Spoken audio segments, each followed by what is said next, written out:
Tamil Nadu press unlimited ரிப்போர்ட்ஸினுடைய மாநில தலைவர் அண்ணன் சிவதமிழன் அவர்கள் சார்பாக மாநில அமைப்பாளர் திரு சிபி ராஜன் அவர்களை இந்த நிமிடம் பேசுமாறு அழைக்கிறேன். எல்லோரும் நிறைய பேசிட்டாங்க. ஆதியில் சிவனாகி அகிலத்திற்கு அல்லாவாகி எல்லோருக்கும் அல்லோலியா காட்சி தரும் பரம்பொருளே உனை போற்றி. ஆதி சிவனால் அறியப்பட்ட தமிழே, குள்ளமுனி குறுமுனி அகத்தியனால் ஆரம்பிக்கப்பட்ட தமிழே, வான்மறை வள்ளுவனால் வானுயர்ந்த தமிழே, பைந்தமிழ் புலவன் பாரதியால் பாட்டான தமிழே, கவியரசு கண்ணதாசனால் கவிதையான தமிழே, உன்னையும் உலகின் மூத்த மொழி முதல் மொழி உன்னையும் வணங்கி, அன்பின் அடைக்கலமாய் பண்பின் பாசறையாய் பாசத்தின் சிகரமாய் பைந்தமிழ் பாட என்னை ஆளாக்கிய என் அன்னையே உன்னையும் வணங்கி.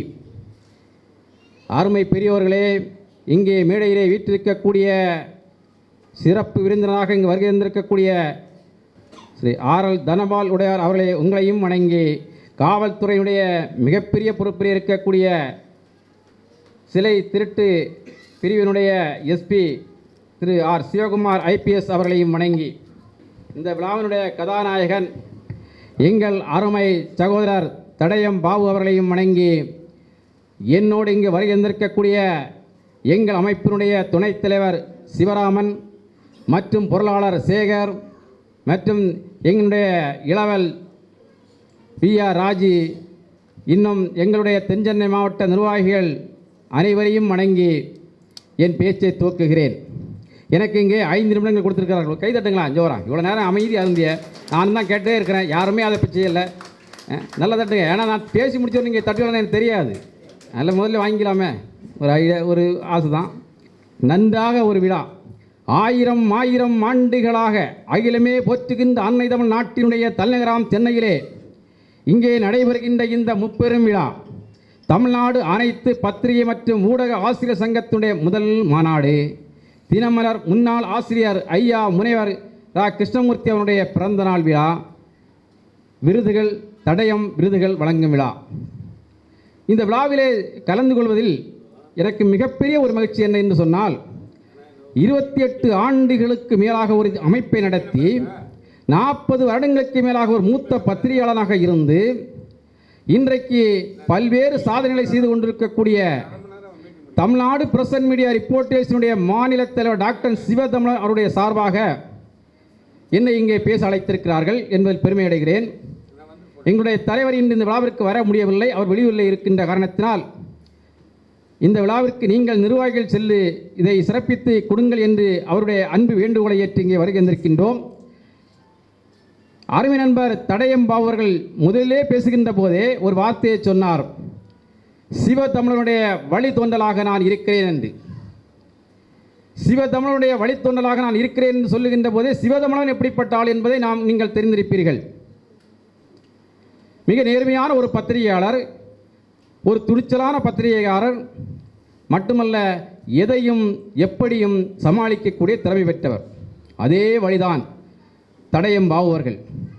அன்பு நண்பர்களே, நான் மிகப்பெரிய ஒரு வியப்பை கண்டேன், மிகப்பெரிய ஆச்சரியத்தை கொண்டேன், மிக மிக வியந்து போனேன். அவருடைய சாதனைகளையும் சரித்திரங்களையும் அவருடைய செய்கைகளையும் கேட்கின்ற போது, ஒரு பத்திரிகையாளன் நேர்மையாக இருக்க வேண்டும் என்று சொன்னால், அந்த பத்திரிகையின் துணிவோடு செயல்படுத்தப்பட வேண்டும் என்று சொன்னால் தன்னுயிரை மதிக்காதவனாக இருக்க வேண்டும். வையத்துள் வாழ்பவன் வானுரையும் தெய்வத்தில் வைக்கப்படும் என்றான் வள்ளுவன். அந்த வாக்கிற்கு சொந்தம் யார் என்று கேட்டால் நிச்சயமாக என்னால் சொல்ல முடியும், தடயம் பாபு அவர்கள் தான் என்று. இனியவன் பாபு என்று சொன்னார்கள். அருமையான பேர், இனிமையான குணம், அருமையான நண்பர். எப்படிப்பட்ட ஒரு பேர்! அந்த பேர் எப்படி தடயம் பாபுவாக மாறிவிட்டது? ஆம் தோழர்களே, நன்றாக சிந்தித்துப்பார்கள். தடயம் என்றால் காவல்துறை அதிகாரிகளுக்கு தெரியும், எந்த ஒரு குற்றச்செயலும் எந்த ஒரு தடயம் இருந்தால்தான் அதை நிச்சயமாக அவர்களால் வெற்றி காண முடியும். எந்த ஒரு குற்றம் நடக்கிறது, எங்கேயோ ஒரு திசையில் நடக்கிறது, அதை கண்டுபிடிப்பதற்கு அவர்களுக்கு ஏதோ ஒரு தடயம். அழகான பெயர் தடயம். அதே போல்தான் பத்திரிகை துறையில் இருக்கின்ற அத்தனை குறைபாடுகளையும், அத்தனை சமூக விரோதிகளையும், அத்தனை கல்லஞ்சக்காரர்களையும், அவ்வளவு பேர்களையும் அவர்களுடைய குணநலன்களை எப்படி செயல்பட என்று தடயமாக விசாரித்து மிகவும் சாமர்த்தியமாக தனது பத்திரிகையிலே வெளிப்படுத்துகிறதான் தடயம் பாபு என்று பெயர் பெற்றார். மிக அருமையான பேர். அருமையான ஒரு கைத்தறல் கொடுங்களா. எப்படிப்பட்ட ஒரு பேரை வச்சார் பாருங்க. சாதாரண விஷயமா நினச்சி பாருங்க. அப்படிப்பட்ட ஒரு உன்னதமான மனிதர். அவரை பற்றி பேசுவதற்கு அவருடைய நண்பர் மிக அழகாக சொன்னார், 1 மணி நேரம் போதாது, 1 நாள் இருந்தாலும் போதாது என்று. நான் சொல்கிறேன், அவருடைய சாதனை சரித்திரங்களை பார்க்கின்ற போது நிச்சயமாக நம் வரலாறு அவரை என்றுமே சொல்லிக் கொண்டிருக்கும். பத்திரிகைத் துறையினுடைய மிகப்பெரிய ஒரு பண்பாளர், எதையும் துணிச்சலாக எதிர்கொள்ளக்கூடியவர். நான் எதையோ பேச வேண்டும் என்று மனதில் நினைத்துக் கொண்டு வந்தேன். ஆனால் அத்தனை கருத்துக்களையும் உங்களை சொல்லிவிட்டார்கள். எனக்கு எதுவும் பேசுவதற்கு கருத்தை கொடுக்காமல் சென்றிருக்கிறார்கள் என்பது மிக வருத்தமாக இருக்கிறது. நான் பேச வேண்டும் என்று நினைத்த அனைத்தையும் முதலிலே பேசிவிட்டார்கள். அன்பு நண்பர்களே, மீண்டும் சொல்கிறேன், தடயம் பாவை மாதிரி பத்திரிகைத் துறையிலே மிக நேர்மையான ஆட்கள் இருக்கின்ற வரை இந்த பத்திரிகைத் துறையை யாராலும் ஒன்றும் செய்துவிட முடியாது. நிச்சயமாக தெரியும், எங்கள் Tamil Nadu press and media reporters union கிட்டத்தட்ட 1500 உறுப்பினர்களை கொண்டு தமிழக அளவில் இயங்கி வருகின்ற ஒரு அமைப்பு. அந்த அமைப்பினுடைய மாநில பொதுச் செயலாளர் நான் சிபி ராஜன், எங்களுடைய துணைத் தலைவர்லாம் வந்திருக்கிறார்கள். நாங்கள் முதன்முதலாக தமிழக அரசு 2021ஆம் ஆண்டு மாண்புமிகு தமிழக முதலமைச்சர்கள் பதவியேற்கின்ற போதே அவரை நேரடியிலே சந்தித்து 15 கோரிக்கைகளை கொடுத்தோம். பத்திரிகை நல வாரியம் அமைக்க வேண்டும், பத்திரிகையாளருக்கு பாதுகாப்பு அளிக்க வேண்டும், போலி பத்திரிகைகளை ஒழிக்க வேண்டும், போலி சங்கங்களை முடக்க வேண்டும் என்ற கோரிக்கைகளோடு 15 கோரிக்கைகளை முன்வைத்து அவரை முதன்முதலாக சந்தித்த சங்கம் எங்களை Tamil Nadu press and media reporters union. அதன் பிறகு 2021ஆம் ஆண்டு மாண்புமிகு செய்தித்துறை அமைச்சர் சாமிநாதன் அவர்கள் தலைமையிலே ஒரு ஆய்வுக் கூட்டம் நடைபெற்றது. அந்த கூட்டத்திலே எங்கள் யூனியனுக்கு அழைப்பு வந்தது. சென்றோம். அங்கேயும் இந்த கருத்துக்களை வலியுறுத்தி மிக தெளிவாக சொன்னோம், பத்திரிகை நல வாரியம் அமைக்க வேண்டும் என்று. ஆனால் பத்திரிகை நல வாரியம் அரசு அமைத்து விட்டது. நாமெல்லாம் கைதட்டி ஆரவாரம் செய்தோம். மிக மகிழ்ச்சியிலே துள்ளி குதித்தோம். ஆடுவோமே பள்ளு பாடுவோமே ஆனந்த சுதந்திரம் அடைந்து விட்டோம் என்று பைந்தமிழ் பாரதி பாடியதைப் போல் பாடினோம். ஆனால் அந்த பத்திரிகை நல வாரியத்தில் குறைபாடுகள் ஏகப்பட்ட இருக்கிறது. பத்திரிகை நல வாரியம் என்று சொன்னால் அந்த பத்திரிகை நல வாரியத்தில் இருக்கின்ற உறுப்பினர்களுக்கு, அடிமட்ட தொண்டனுக்கு, இருக்கின்ற தொழிலாளர்களுக்கு அமைப்பாக இருக்க வேண்டும். ஆனால் இங்கே பத்திரிகை நல வாரியத்திலே மிகப்பெரிய முதலாளிகள் அங்கே இருக்கிறார்கள். பெரிய முதலாளிகள் தான் அங்கே உறுப்பினராக இருக்கிறார்கள். தொழிற்சங்கம் இதே போல தடயம் பாபுவை போன்ற ஆள்களோ, எங்கள் தலைவர் சிவதமலனை போன்ற ஆள்களோ அங்கு இல்லை. அங்கு இருந்தால்தான் உண்மையான ஒரு பத்திரிகையுடைய குறைபாடுகளை எடுத்துச் சொல்ல முடியும். அப்போதுதான் அரசுடைய கவனத்திற்கு கொண்டு செல்ல முடியும். ஆனால் அந்த குறை நீக்கப்பட வேண்டும் என்று நாங்கள் மீண்டும் வலியுறுத்தியிருக்கிறோம்.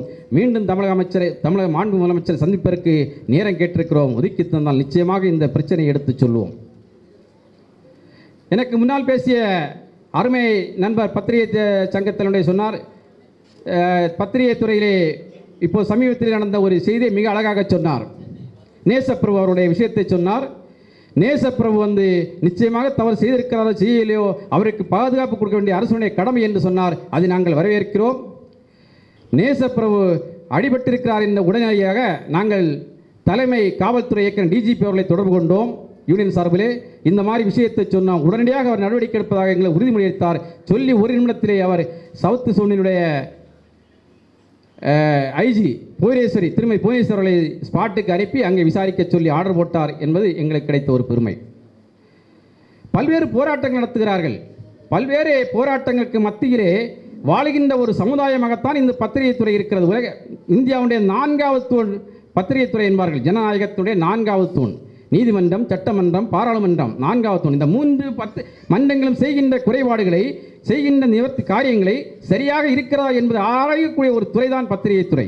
அந்த மிகப்பெரிய ஒரு பலம் வாய்ந்த, மிகப்பெரிய ஒரு சக்தி வாய்ந்த, மிகப்பெரிய ஒரு சாதனையை படைக்கக்கூடிய துறையிலே நாங்கள் இருக்கிறோம் என்று சொன்னால் அதில் நாங்கள் பெருமைப்படுகிறோம்.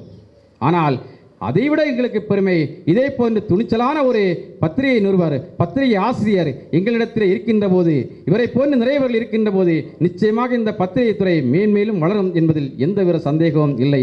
நீங்கள் மீண்டும் அவருக்கு ஒரு கைத்தட்டலை கொடுங்களா. ஏன்னா நீங்கள் எவ்வளோ கைத்தட்டினாலும் போகும். அவருடைய நீங்கள் எவ்வளோதான் கைத்தட்டினா கூட அது அவ்வளோ ஒரு இதாக இருக்காது. அந்த அளவு அவருடைய சாதனை இருக்க. 1 கோடி ரூபா கொடுக்குறேன் நான் ஒருத்தன். 1 கோடி தெருக்கோடியில் இருக்கக்கூடியவன் கூட அதை ஆசைப்படுவான். 1 கோடி என்று சொன்னால் அந்த 1 கோடியை கூட துச்சமென மதித்திருக்கிறார். நினைத்து பாருங்கள். வீட்டிலே கல்லறி, மனைவிக்கு பாதுகாப்பு இல்லை, குழந்தைகளுக்கு பாதுகாப்பு இல்லை, குடும்பத்திற்கு பாதுகாப்பு இல்லை, அனைத்தும் பாதுகாப்பற்ற ஒரு சூழ்நிலை. எப்படி தாங்கியிருப்பான் நினைத்து பாருங்கள் அந்த மனிதனை பற்றி ஒரு கிராம். அதையும் தாண்டி இருக்கிறார். உன்னை விடமாட்டேன், சமூக விரோதிகளை இந்த நாட்டிற்கு அடையாளம் காட்டுவேன் என்று துணிச்சலோடு இன்று வந்திருக்கிறாரே, அவருடைய செய்கையை நாம் பாராட்டாமல் இருக்க முடியுமா? நிச்சயமாக சொல்கிறேன், நீங்கள் எடுக்கின்ற அனைத்து முயற்சிகளுக்கும், நீங்கள் எடுக்கின்ற எல்லா முயற்சிகளுக்கும் எங்கள் தமிழ்நாடு பிரசன்ட் மீடியா ரிப்போர்ட்டர்ஸ் என்றும் உங்களுக்கு உறுதுணையாக இருக்கும் என்பதை கூறிக்கொள்கிறேன். அன்பு நண்பர்களே, மீண்டும் இந்த தமிழ்நாடு அனைத்து பத்திரிகை மற்றும் ஊடக ஆசிரியர் முதல் மாநில மாநாடு அல்ல, இன்னும் பல ஆண்டுகளது மாநாடு நடத்தி இந்த மாநாடு 25 ஆண்டு விழா, 50வது ஆண்டு விழா என்று மீண்டும் ஒரு சரித்திரத்தை சாதனையையும் படைக்க வேண்டும் என்று சொல்லி, நான் பேச நினைப்பதோ பெருக்கம், இவர்கள் கொடுத்த நேரமோ சுருக்கம், அதை மீறினால் வருவதோ நமக்குள் பிணக்கம். ஆகவே என் உரையை முடிக்கிறேன். அன்பு வணக்கம்.